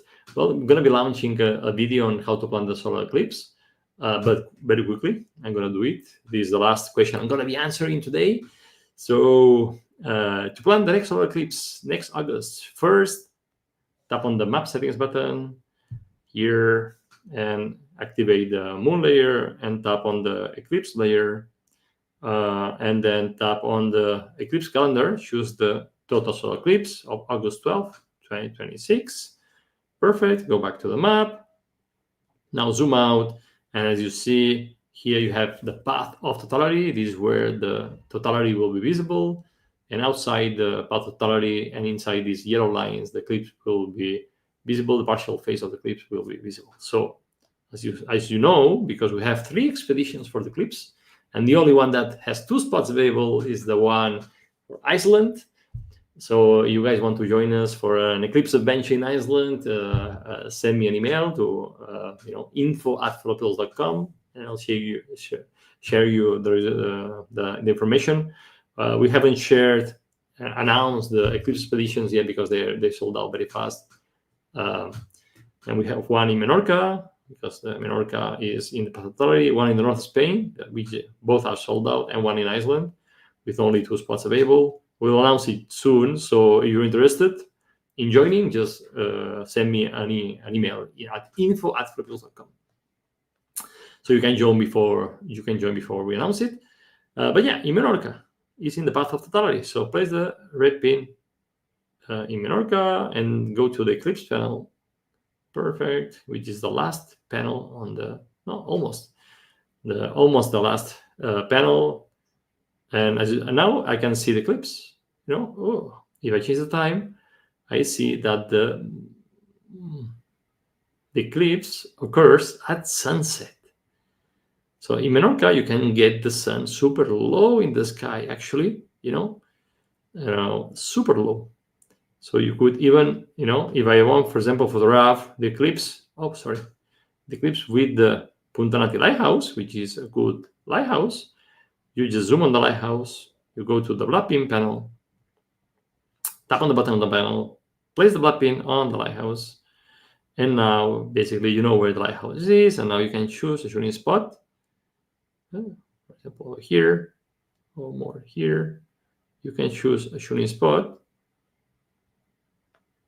to align, the eclipse with the lighthouse. Eclipse, when is eclipse like this? When its totality is aligned at 8:30 is when is maximum, and the height of the ascent of the sun above is 95. It's pretty large. I think it's too much for this lighthouse. So I'm going to get closer to 17, and 17 is better, I think. And even, at 17, at 467 meters, I have the shooting distance here, 467 meters.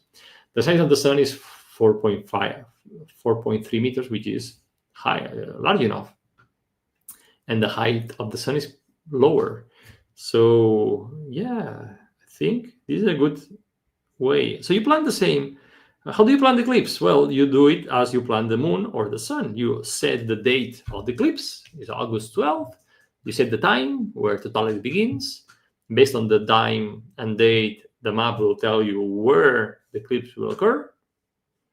And if you use the black pin panel, you'll be able to understand how high is the eclipse occurring above the terrain and how big the eclipse will be compared to the subject. In this case, you see the eclipse is as big as the lighthouse, as large as the lighthouse. It's pretty cool. So this is one possible shooting spot. But there are many, many other possibilities in Menorca, also in Mallorca or Ibiza or in Spain. The more to the north, the highest the eclipse. So in Iceland and north of Spain, we'll be shooting really nice foreground with the faces of the eclipse, which is also pretty cool. In Iceland, well, everywhere basically, the strategy is always to check the weather forecast and try to get to the spots where there are no clouds, of course, to maximize the chances on getting the eclipse. But yeah, this is how you plan your total solar eclipse in step by step. And again, I'll share a video with you guys very soon on YouTube. I'm going to share a video on YouTube how to plan the eclipse. So, 2 hours. I'm sorry, Jessica. I know you're there still with me. Bear with me. A lot of questions. I think I'm gonna stop now after 2 hours. Tomorrow we'll do another class, but in Spanish in this case. So thank you so much. Still 255 people with me today. Thank you so much for staying with me and trying to learn PhotoPills. I hope you learned something. I hope you lost the fear of using the app, or at least I did something to motivate you to start using the app. Once you practice a little bit, you'll see that it's much easier than it looks.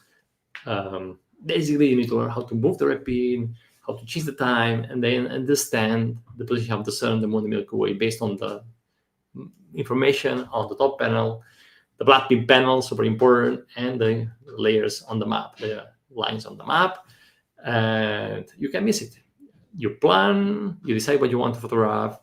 If you don't know how to plan, you go to the Academy section, check the guide on Milky Way or moon or sun.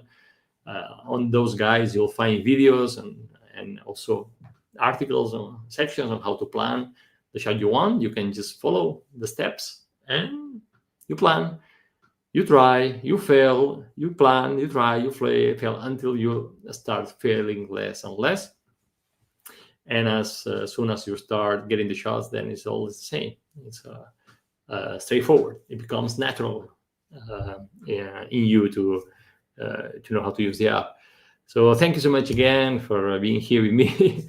And yeah, I see some people will join you in the PhotoPills camp.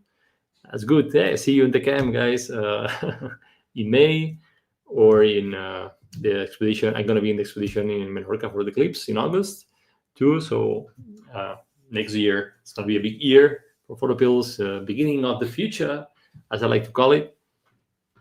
Yeah, we've been working for 5 years in something that we think is pretty cool.